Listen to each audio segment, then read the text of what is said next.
Hello everyone. आज है day 4 of preparation और जैसा कि हम आपको बताए थे हम ससुराल आ चुके हैं और आज हम आपको यहाँ बताएंगे कि हम क्या क्या फॉलो कर रहे हैं। फ़िलहाल ये 2 महाशय सोए हुए हैं तो हम सोचे कि अपना एनसीईआरटी का चैप्टर 16 ख़त्म कर लें।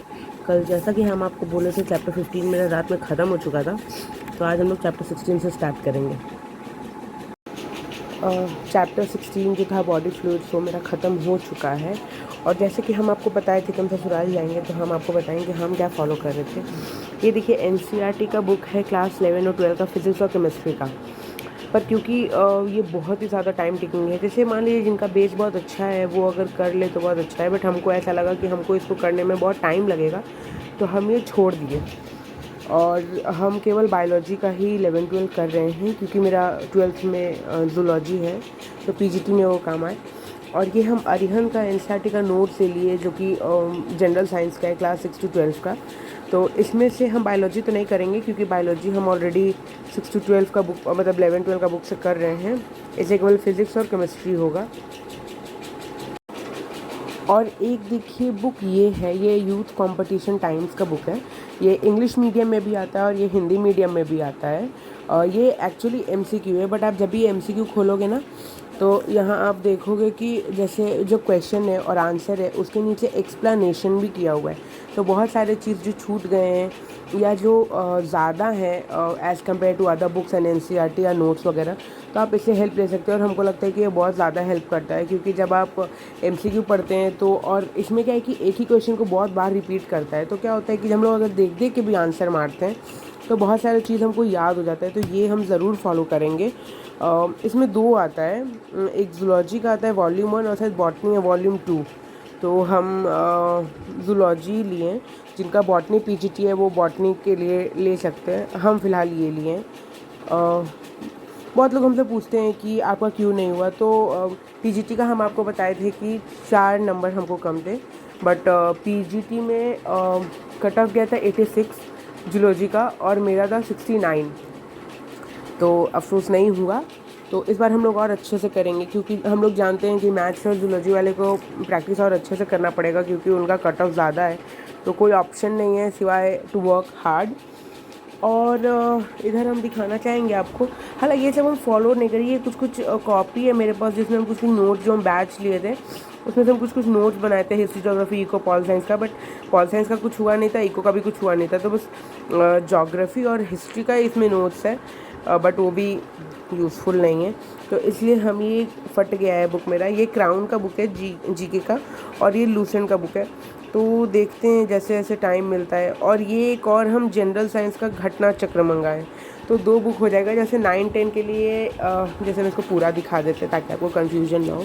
ये देखिए 11-12 जूलॉजी के लिए ये है, पीजीटी के लिए। और एक सेकेंड आप होल्ड करिएगा। और ये देखिए जनरल साइंस है घटना चक्र का, ये भी इंग्लिश और हिंदी दोनों मीडियम में आता है, तो आप ये 9-10 के लिए ले सकते हैं। इसमें फिजिक्स केमिस्ट्री बायो तीनों सब्जेक्ट्स हैं, तो आप इसको ले सकते हैं। अभी एनसीईआरटी का बॉडी फ्लूइड्स ख़त्म हुआ है मेरा और हम ये यूथ कंपटीशन टाइम्स उठाए हैं और इसमें हम स्टार्ट करेंगे यहाँ से न्यूट्रिशन एंड डाइजेशन से, क्योंकि ये चैप्टर्स ऑलरेडी हम एनसीईआरटी में पढ़ चुके हैं, तो यहाँ से करना अच्छा रहेगा।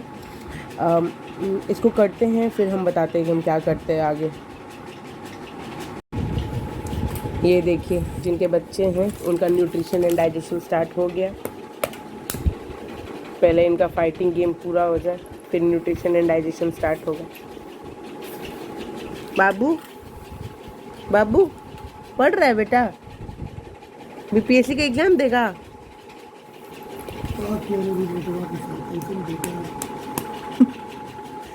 वो परेशान है क्योंकि एसी का रिमोट बाबू पटक पटक के तोड़ दिया है। कोई नहीं, हम मिलते हैं आपसे थोड़ी देर में।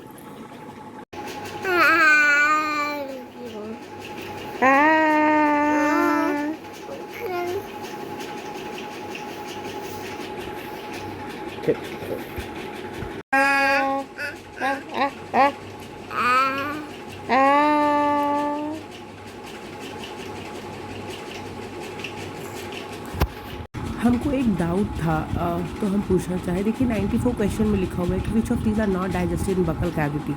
तो आंसर में इसका ऑल ऑफ दीज लिखा है, बट 95 में लिखा है कि eight which place digestion of glucose starts. तो ए में बकल कैविटी लिखा है। अब इसका हम एक्सप्लेनेशन पढ़ते हैं तो नीचे लिखा है कि प्रोटीन का डाइजेशन के लिए कोई एंजाइम नहीं है, ग्लूकोज और फैटी एसिड से ब्रेक डाउन होते हैं। बट पता नहीं, समझ नहीं आ रहा। अगर प्लीज़ किसी को समझ आए तो हमको ज़रूर बताएं।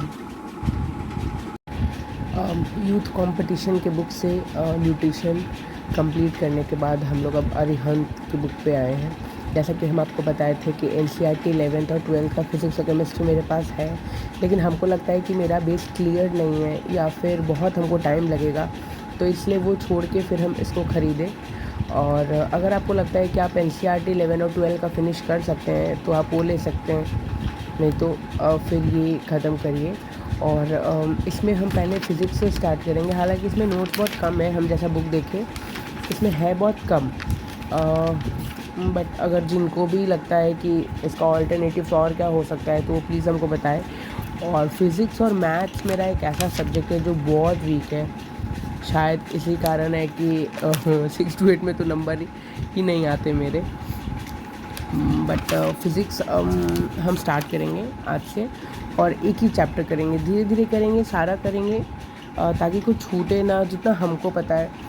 बाकी आप लोगों को जितना पता है या जो भी आप जानते हैं जो हमको करना चाहिए जिससे मेरा एग्ज़ाम क्वालिफाई हो, तो वो प्लीज़ आप बताएं। आज हम लोग फिज़िक्स में अरिहंत की जो NCERT की जो बुक है जनरल साइंस, इसमें आज हम लोग चैप्टर 1 अभी फिनिश करेंगे। मिलते हैं थोड़ी देर में। अरिहंत का चैप्टर 1 ख़त्म करने के बाद, जो कि यूनिट्स एंड मेजरमेंट्स था, ये काफ़ी इंपॉर्टेंट चैप्टर था। हालांकि यूनिट्स याद रहते नहीं हैं और पूरा रटना बहुत मुश्किल होता है।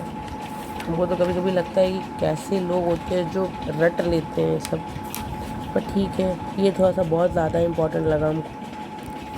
और ये रटने के बाद जो है, मतलब पढ़ने के बाद हम लोग ये चैप्टर नहीं पढ़ेंगे, यहीं पर ख़त्म करेंगे। उसके बाद स्टार्ट करेंगे घटना चक्र का जनरल साइंस, और जो पढ़े हैं उसके क्वेश्चन सॉल्व कर लेंगे ताकि पता चले कि क्या इंपॉर्टेंट है और क्या इंपॉर्टेंट नहीं है।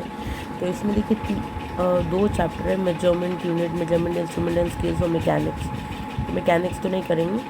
2 चैप्टर मेजरमेंट यूनिट और मेजरिंग इंस्ट्रूमेंट एंड स्केल्स, ये हम लोग आज ख़त्म करेंगे। आज मेरे घर पे सबका फास्टिंग था क्योंकि आज नवरात्रि का अष्टमी है, इसलिए मुझे टाइम ज़्यादा मिल गया क्योंकि आज वैसा कुछ काम नहीं था, खाना बनाना एंड ऑल दैट। तो मेरे पास अभी जो टाइम बचा है वो हम बायोलॉजी का ही क्लास 11 का चैप्टर 17 अभी हम स्टार्ट करने वाले हैं। इसके बाद बस 2 चैप्टर बचेंगे, 19 चैप्टर्स तक हैं शायद। तो आज और फिर हम इसको करते हैं, फिर हम बताते हैं कि आगे क्या करना है। और मेरा ये चैप्टर यहाँ पे ख़त्म हुआ। हालांकि मेरे पास अभी टाइम है, हम चाहते हैं कि मतलब दूसरा चैप्टर स्टार्ट कर सकते हैं, पर अब कैपेसिटी नहीं है। हम GS करना चाह रहे हैं, बट हमको समझ नहीं आ रहा है कि हम GS में क्या करें। तो आप लोग प्लीज़ हमको गाइड करिए कि आप लोग GS में क्या कर रहे हैं और हमको GS में क्या करना चाहिए ताकि 40 में से मैक्सिमम नंबर स्कोर हो सके।